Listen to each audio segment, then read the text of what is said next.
Jirra jirtuu hordoftoonni KOOKEEF-TUBE akkam jirtu bakka jirtanitti nageenyi keenya isiniif haa qaqqabu jecha har'aa barattoota naatural saayinsii ta'aniif akkasumas barattoota fayyaadhaaf koorsii orgaanik keemistirii jedhu gaafilee muraasa waliin kan waliin ilaallu ta'a.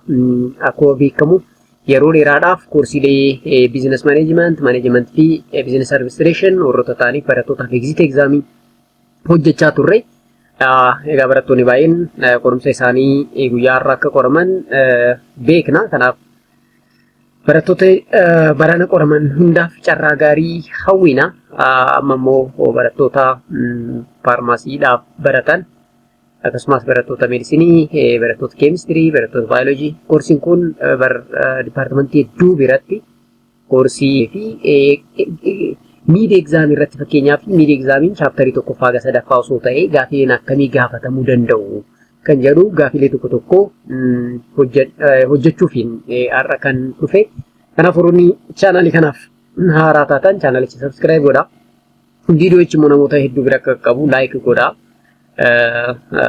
Akkasumas sheer barattoota hiriyoota keessanii ni fayyada jettanii yoo yaaddan immoo viidiyoocha sheer godhaa fi gaafileen amma hojjennu gaafilee most probably miidii egzaamii irratti dhufanidha. Osoo dhufuu baatanis at least gaafileen isaan fakkaatan hedduun isaanii kan dhufanidha jechuudha. Kanaaf bifa saniin akka laaltan isin yaadachiisu barbaada. Egaa orgaanik keemistiriin boqonnaan tokkoffaa hanga sadaffaa maal jedhaa gaafa jennu akkuma beekamu boqonnaan jalqabaa introduction to organic chemistry dha. So organic chemistry maayinni organic chemistry maaliif barachuun barbaachise, organic chemistry keessatti organic compound jechuun maal jechuudha, organic compound keessatti immoo kaarbaniin maaliif akka backbone itti fudhatame, bond jechuun maal jechuudha, type of bond, polarity, solubility, resonance qabiyyeen jedhaman boqonnaa tokkoffaa jalatti ilaallamanii boqonnaan lammaffaa akkuma beekamu functional group dha.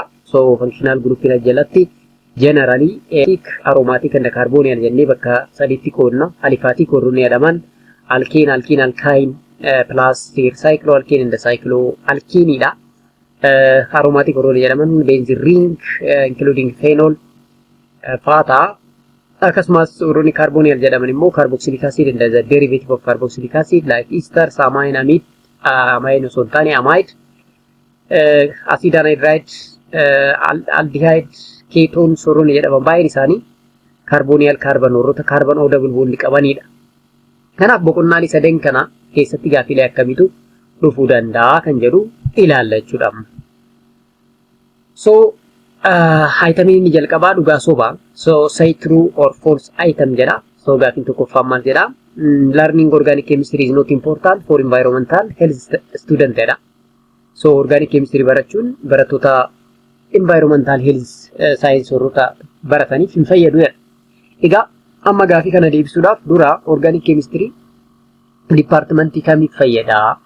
Akkasumas organic chemistry'n nama sila taaniif qofaaf akkamitti nu fayyaduu danda'a kan jedhu ilaaluun gaariidha. Egaa organic chemistry'n in general nama waan taaniif qofa nu barbaachisa. Maaliif namni jiraachuudhaaf nyaachuu qaba. Nyaatonni nuti nyaannu gartuulee nyaata warroonni jedhaman baay'een isaanii carbohydrate, protein warroonni jedhaman, lipidiin fa'aa kaarbanii irraa uumaman yookaan kaarbanii irraa hojjetaman. Kanaaf kaarbanii barachuun nama waan taaniif qofa nu barbaachisa. Akkasumas jireenya keenya keessatti wantoonni fayyadamnu baay'een isaanii kanneen akka uffataa, kanneen akka saamunaa fa'aa konseptii organic chemistry kanaan hojjetama waan ta'eef organic chemistry barachuun nama waan taaniif qofaaf nu barbaachisa tokko. Karaa disipiliiniitiin gaafa finnu immoo warroonni environmental health ta'an organic chemistry barachuun isaaniif hin barbaachisu moo hin barbaachisu kan jedhu ilaaluun gaariidha. Warroonni environmental health staff yookaan student warroonni ta'an organic barachuun dirqama isaan barbaachisa. Maaliif? Wantoota organic ta'an fakkeenyaaf kanneen akka pesticide, yes, the effect of pesticide on the environment kan jedhu isaan tuqoota yeroo baay'ee jechuudha. Kanaaf organikonni baay'ee pesticidonni baay'een immoo organic compound. Kanaaf organic chemistry yoon baranne waa'ee organic compound, waa'ee pesticide sana, waa'ee organic matter, the effect of organic matter in an environment kan jedhu sana ibsuu hin danda'a. Sababa kanaaf isaaniif hin barbaachisu jechuun gonkumaa hin danda'amudha. Kanaaf deebiin isaa soba ta'a jechuudha. Gaafiin itti aanu hydrogen bond is formed between hydrogen and electronegative element or atom jedha. Egaa akkuma beekamu hydrogen bond yeroo baay'ee kan uumamu hydrogen fi elementoota electronegative element warroota ta'an kanneen akka oxygen, nitrogen, fluorine, chlorine faa wajjin kan inni uumamu waan ta'eef so inni kun deebiin isaa dhugaadha jechuudha.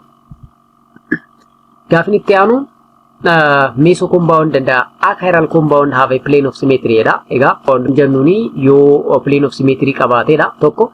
Inni biraa immoo compound kun mirror image qabaate, mirror image sun superposable yoo ta'e dirqama compound sun meso jennaani. Achiral kan jennuun immoo central carbon suni substituent wal fakkaatu yoo xiqqaate lama yoo qabaate. Yoo xiqqaate gaafa jennu yoo guddaa sadis qabaachuu danda'a, afranuu gara wal fakkaachuu danda'a jechuudha. So chiral gaafa jennu central carbon yookaan tetrahedral carbon suni substituent garagaraa afur qabaachuudha. Chiral gaafa jennu immoo substituent wal fakkaatu lamaa fi sanaa ol qabaachuudha jechuudha. Kanaaf meso compound fi achiral compound immoo walitti dhufeenyi isaanii saallachuu plane of symmetry qabaachuu isaanii. Plane of symmetry jechuun maal jechuudha? It is an imaginary line. Yes, plane of symmetry is an imaginary line that bisects the compound into two equal parts jenneera. Compound tokko bakka wal qixa lamatti qooduu kan danda'u plane of symmetry jenna. Compound tokko mesoodha yookaan chiral kan jennu plane of symmetry yoo qabaate gaafa ta'u, compound tokko chiral kan jennu immoo plane of symmetry yoo hin qabaanne. Sababa kanaaf deebiin isaa dhugaa ta'a jechuudha. Gaafni inni afuraffaanii carboxylic acid has more water solubility than its derivative jedha. So egaa akkuma beekamu carboxylic acidiin have more hydrogen bond waan qabuu fi hydrogen bond guddaa qabaate jechuun immoo water solubility isaa akkasumatti dabala. Sababa kanaaf carboxylic acidiin derivative of carboxylic acid kanneen jedhaman kanneen akka ester fa amide fa acid acyl halide acetic anhydride warroota jedhaman caala solubility isaa guddaadha jechuudha. Kanaaf deebiin isaa almost dhugaadha jechuudha. Gaafi shanaffaan racemic mixture has no optical activity. So racemic mixture jechuun maal jechuudha kan jedhu deebisuu qabna dura. So akkuma beekamu racemic mixture jechuun compounding tokko R and S isa configuration isa wal qixa yoo ta'e. If a compound have 15% of S enantiomer and having 15% of R enantiomer, that compound is racemic mixture jenna. Racemic mixture immoo optical activity hin qabu. Maaliif? Hidhamni lakkoofsota masaanii yeroo hundaa 0 dha inni irraa waan ta'eef negative 50 iddoo 50 0 ta'uu danda'a. Kanaaf racemic mixture has no optical activity kan jedhu kun deebii sirriidha jechuudha. This dhugaadha jechuudha. Gaafni itti aanu filannoodha. So gaafin tokkoffaan maal jedhaa? Which one is necessary true regarding meso compound jedha. Reefus waa'ee meso compound dhugaasuu baratti ilaalleerra. And meso compound has a mirror image and which are non-superimposable to its mirror image jedha. But meso compound has no mirror image which are non-superposable to its mirror image jedha. Dan meso compound has a mirror image which are superimposable to its mirror image jedha.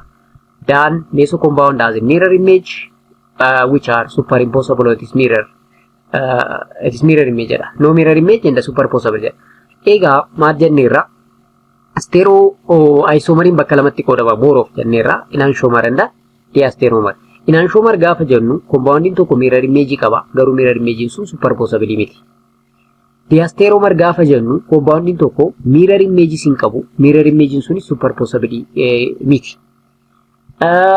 Meso compound gaafa jennu garuu meso compounding mirror image qaba mirror image sun immoo superimposable dha. Therefore deebiin sirriin gara caa kanatti adeema jechuudha. So the answer is C.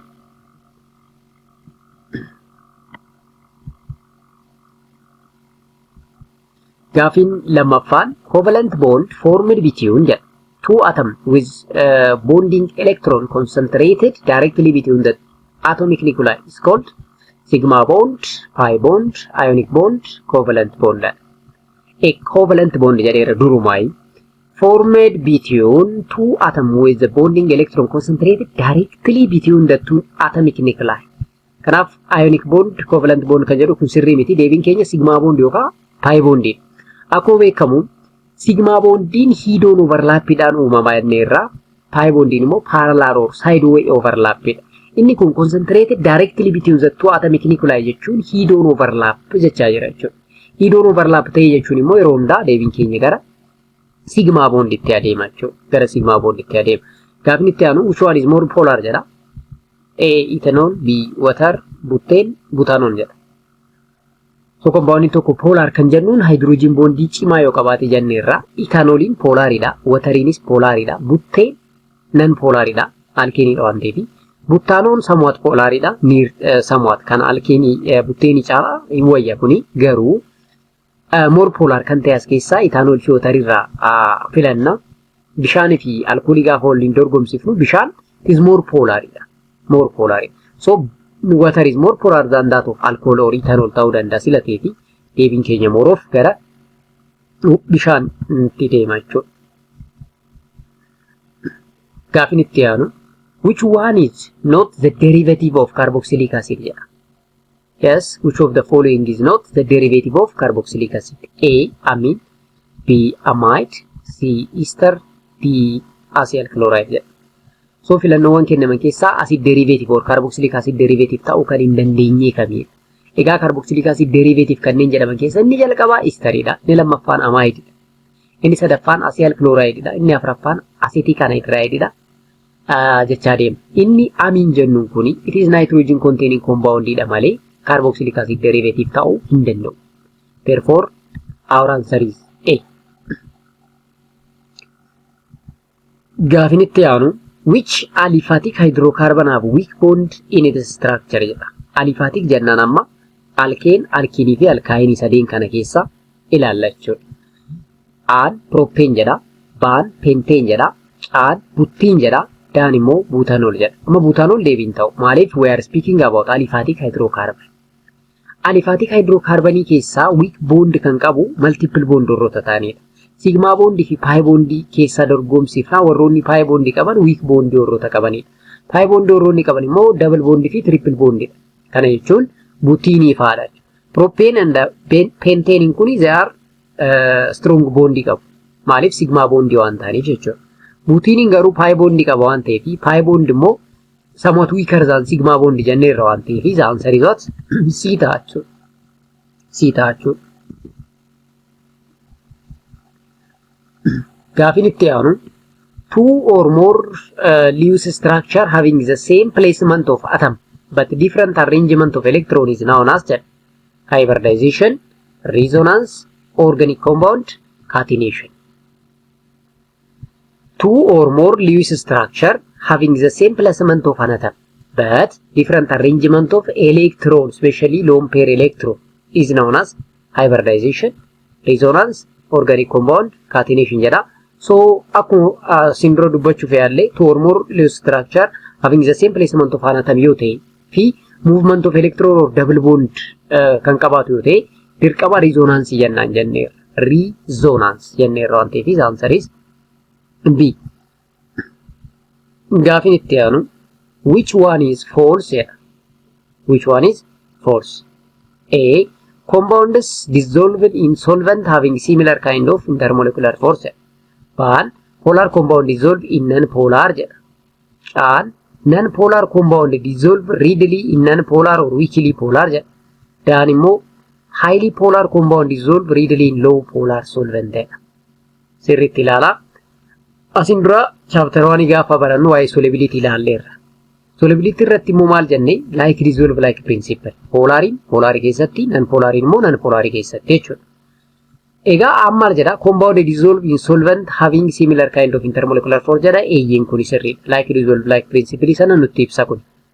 Baan polar compound dissolve in non-polar solvent jedha kun isoo sirrii miti.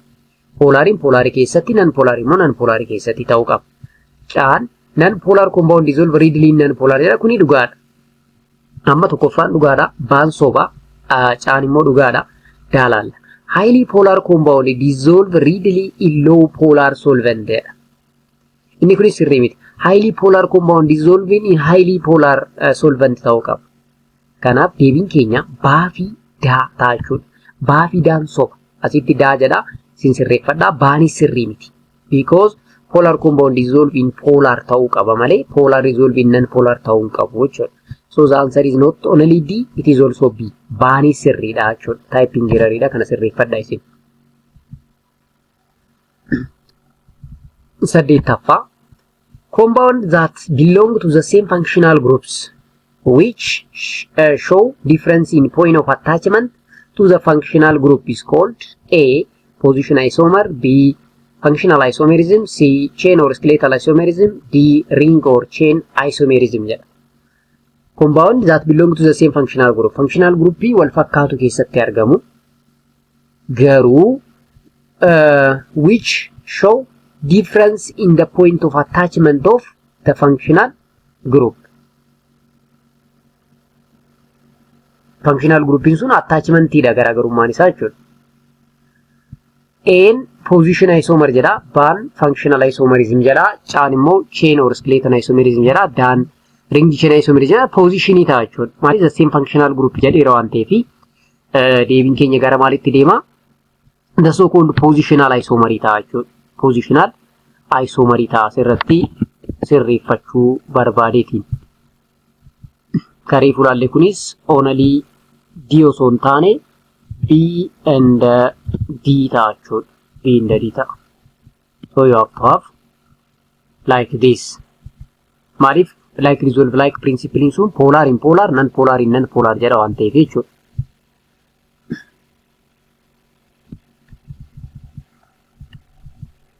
Gaafin saglaffaan which drug is highly teratogenic and cause horrible birth defect jedha.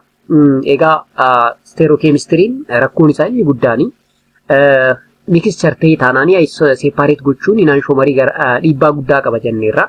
Osoo separate hin godhin kan kenninu yoo ta'e immoo dhiibbaa yookaan immoo rakkoo guddaa uumuu danda'a jenneerra fayyaa irratti. Fakkeenyaaf teratogenic effect and cause horrible birth defect kan fide qorichi eenyu jedha. S naproxen, R naproxen, R or D thalidomide, S or L thalidomide jedha. Egaa dubbanneerra kilaasii keessattis chapter 3 irratti thalidomidein kuni teratogenic effect qaba jenneerra. Teratogenic effect kan qabaatee fi sababa mixture of R and S qabaateef. Maaliif R beneficial whereas S is horrible. S kun maal fidaa jire? Ijoollee yookaan daa'imman gaafa dhalatan harkan qabanii miilan qaban teratogenic effect qaba ture. Maaliif kennamaa ture? Morning sickness during pregnancy yeroo ulfaa morning sickness idhaaf dubarootaaf kennaa ture. Garuu dhumarratti kennamaa ture dhumarratti gaafa daa'imman dhalatan harkaaf miilan qaban because of teratogenic effect of S thalidomide. Now thalidomide are banned from the market jenneerra ko deebiin keenya gara daa'atti deema jechuudha. Gaafin kurnaffaan which technique used to separate inanshomer? Egaa inanshomerii sababa qabaateef horrible effect or teratogenic effect kan fideef jechuudha. Kanaaf yoo danda'ame inanshomerii kana maal gochuu qabna? Separate gochuu qabna. Teknikni inanshomerii kana ittiin separate goonu maal jedhamaadha gaafichi kurnaffaan? Resolution, fractionation, isolation, maceration jedha. Egaa inanshomerii separate gochuun salphaa miti jenneerra. Akka salphatti kaanee separate gochuu hin dandeenyu. Maaliif? Physical and chemical property wal fakkaataa waan qabaniif. Haa ta'u malee teknikni tokko jira. Teknikni sun maal jedhama? Resolution jedhama. Resolution fayyadamuudhaan inanshomerii gargar baasu separate gochuu ni dandeenya. Kan faayidaa qabu gara faayidaatti oolchina, kan toksiitiin isaa guddaa ta'e immoo magaalaarraa baafna jenneerra. Kanaaf deebiin keenya gara resolution itti adeema jechuudha.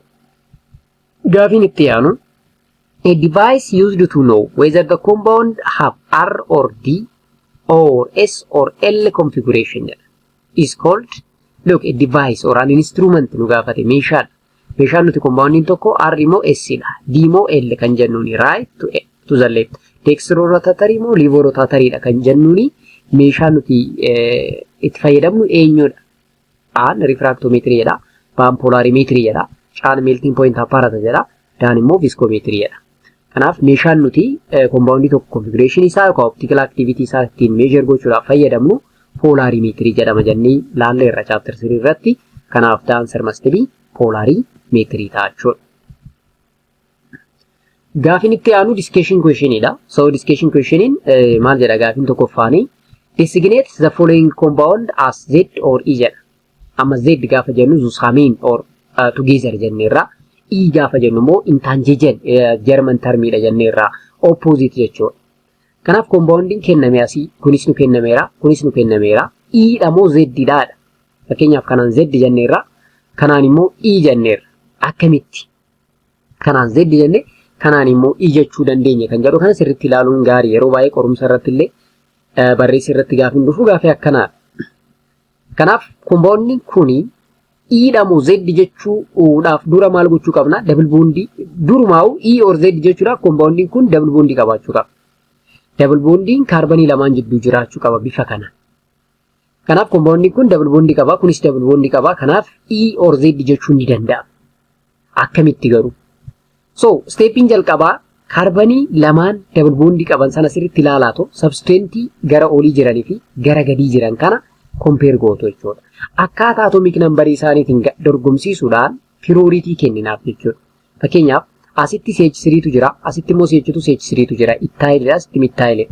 Asitti CH2 CH3 ethyl group tu jira, asitti immoo ethene group tu jira. Lachuu kaarbanii wal fakkaataadha garuu asitti double bondidha, asitti immoo single bondidha.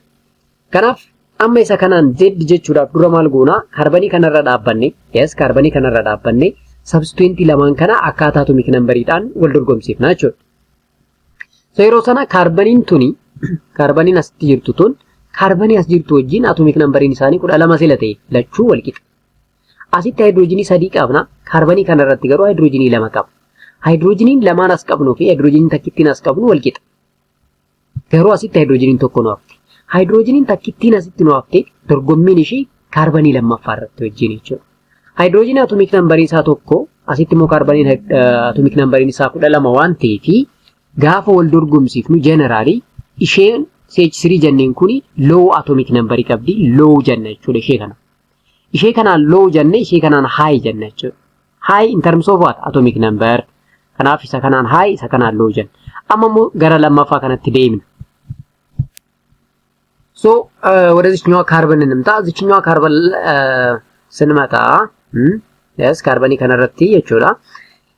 Kaarbanii kanarra dhaabbanne kaarbanii kanaa fi kaarbanii kana laalla jechuudha. Amma kaarbaniin kunii fi kaarbaniin kun wal qixa. Asitti hydrogenii lamatu jira kaarbanii jalqaba irratti, asitti immoo hydrogenii tokkotu jira. Hydrogeniin gubbaa jirtu tuni hydrogenii kana wajjin wal qixa. Hydrogeniin takkitti asii haftu tun garuu dorgommiin ishee kaarbanii kan garjallaa kana wajjin jechuudha. Kanaaf sababa hydrogeniin tun irra xiqqaa kaarbanii kana waan taateef atomic number isheetiin inni kun higher priority argata jechuudha. Inni kun higher priority argata, inni kun dirqama lower priority argata. So according to EZ designation, higherin lamaan gara tokkoo fi lowerin gara tokkoo yoo argan. Maaliif reefu kanaan lower jenneerra, kanaan higher jenneerra. Kanaan lower jennee, kanaan higher jennaan higher lowerin gara tokkoo yoo argame yeroo hundaa Z jenna. Gara tokkoo jechi jedhu zusameen or together jechuudha jechuudha. Sababa kanaaf inni kun compound kun guutumatti configuration isaa Z ta'a. Maqaan isaa maal jedhama? Z hammattu keessa gootanii maqaa isaa yaamuu dandeessu jechuudha. Sunni nomenclature of alkene ilaaluudhaan namatti ulfaatu miti. Gara kanatti gaafa deemnu kaarbanii kanarra dhaabbannee substituent kana gaafa wal dorgomsiifnu salphaadha. Kaarbanii fi hydrogenii wal dorgomsiifna. Kaarbaniin irra guddaa hydrogenii waan ta'eef inni kun higher jennaan isa kanaan lower jenna. Asitti gaafa dhufnu kaarbanii kanaa fi kaarbanii kana wal dorgomsiifnu wal qixa. Hydrogeniin takkittiin hydrogenii kana wajjin wal dorgomti wal qixa. Hydrogeniin lammataa dirqama kan isheen dorgomtu oksijiinii wajjin. Kanaaf hydrogeniin asitti hafte suni dorgommiin ishee oksijiinii wajjin. Oksijiiniin immoo irra guddaa hydrogenii waan ta'eef inni kun higher ta'a isheen kun lower ta'a jechuudha. So asitti higher lower asitti higher lower. Higherin faallaa olii waan ta'eef. Yes. Higher faallaa olii waan ta'eef E jennee configuration isaa murteessina. E jechuun maal jechuudha jenneerra intanjeejen yookaan opposite jechuudha. Asii akkuma argaa jirtan asii tokko, asii lama. Opposite waliidha. Transii waliidha jechuudha. Trans gaafa ta'e E jechuudha. Bifa kanaan CC yoo ta'e immoo Z jenna jechuudha. So bifa kanaan configuration baasuu ni dandeessu. So akkasitti gaafii isinitti dhufuudhaaf deebii kennuudhaaf qophaa'uu danda'u qabdu jechuudha. Gaafii itti aanu gaafii lammaffaanii identify the following pair whether they are mesocompound, enantiomer or diastereomer jedha. Egaa isaan lamaan kun peerii waliidha nu kennameera. Peeriin kun enantiomeridha moo mesocompoundidha moo diastereomeridha. Kana deebisuudhaaf fakkeenyaaf mesocompoundii akka hin taane salphumatti plane of symmetry qabaachuu dhabuusaa check goona. Fakkeenyaaf asiin plane of symmetry osoo dabarsine yes garri kuniif garri kun wal qixa. Garuu Asin plane of symmetry osoo dabarsine isheen kun fi isheen kun wal qixaan tokko miti. Inni kun toward the viewer. Inni kun immoo away from the viewer. Sababa kanaaf compoundonni lamaan kun meesoo compound ta'uu hin danda'an jechuudha. Tokko. Compound kun enantiomery immoo diastereomery kan jedhu adda baasuudhaaf isa kanaa fi isa kana gaafa laallu inni kun ni as jiru kun isa kanaaf mirror image ta'uu qaba. Garuu mirror image miti akkuma argaa jirtan. Maaliif inni kun away from the viewer yoo ta'e asitti silaa maal ta'uu qaba? Inni kunis bold ta'uu qaba. Mirror image walii ta'e jechuudha. Compound tokko mirror image walii miti jennaan immoo enantiomery ta'uu hin danda'u. Maal ta'a dirqama? Diastereomery ta'a. Because it is not a mirror image, therefore diastereomery ta'a jechuudha. So this one is diasteromeric pair jechuu dandeessu. Gaafin itti aanu nomenclatureidha. Name the following compound.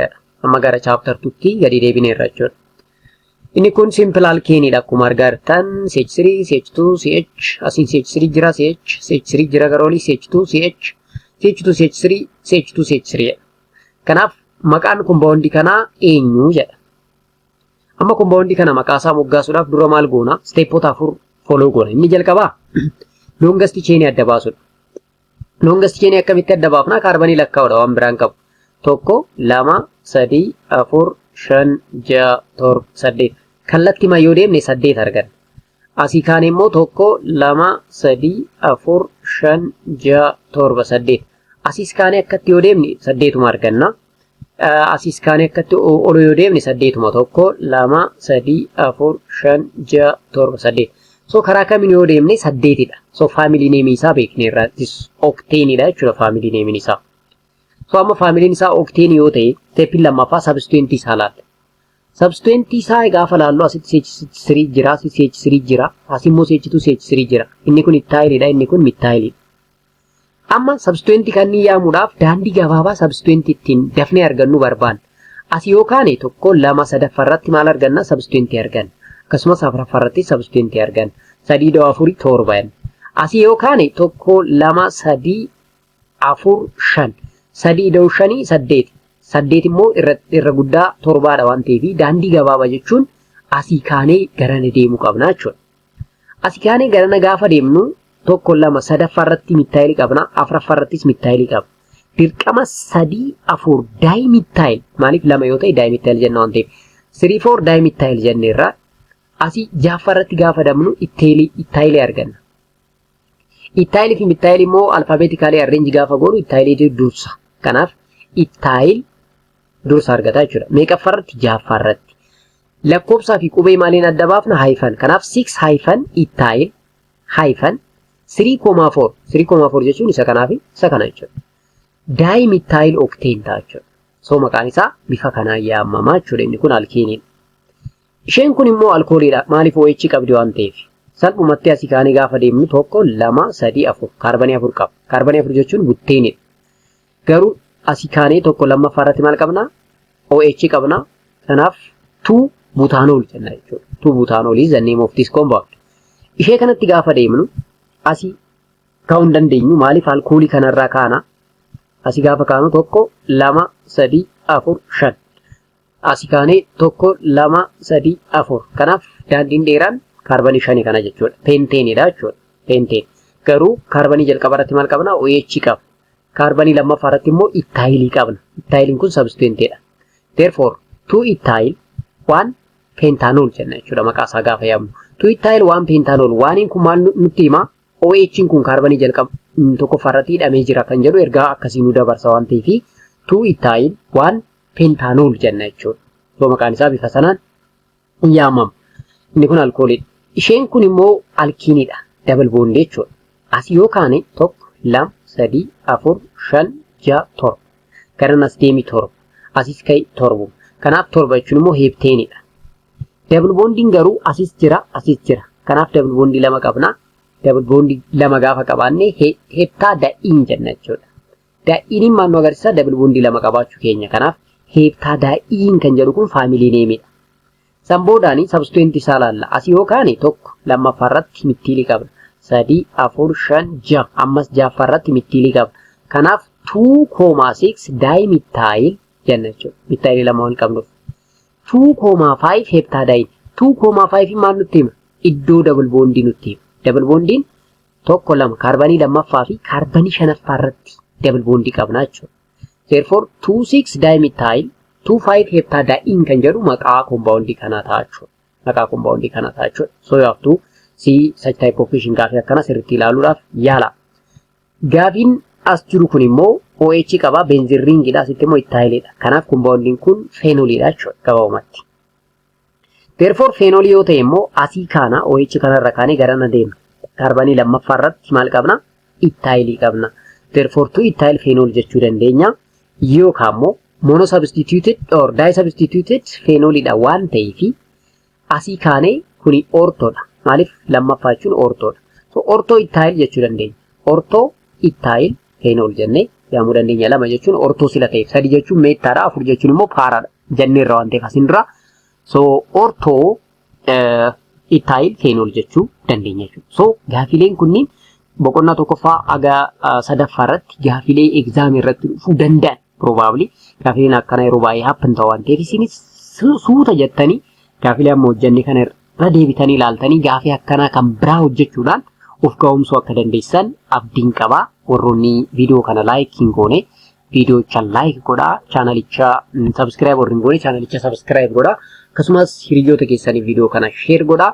Barattoonni post basic isaa taatanii regulaarii warroonni pharmacy isaa ta'u, medicine warroota ta'u, chemistry isaa ta'u, biology yookaan environmental health isaa ta'u, medical laboratory science warroonni barachaa jirtan viidiyoon kun akka malee isin fayyada waan ta'eef fayyadamuu hin dagatinaa jennaa. Warroonni viidiyoo organic chemistry amaariffaan barbaanna jettan immoo Atam Academy irratti deemtanii search gootanii achirra guutuu isaa argachuu dandeessu. So Atam Academy tube kan subscriberii 7,700 ol qabu irratti amaariffaan sirriitti hojjenneerra waan ta'eef achirratti deemtanii tiitoorii isaa argachuu dandeessu. Gara fuulduraas irrattis kan hojjennu ta'a. Kanaaf har'aaf hagana yoo jenninu gaa viidiyoo kan biraatiin gara fuulduraa kan wal arginu ta'a.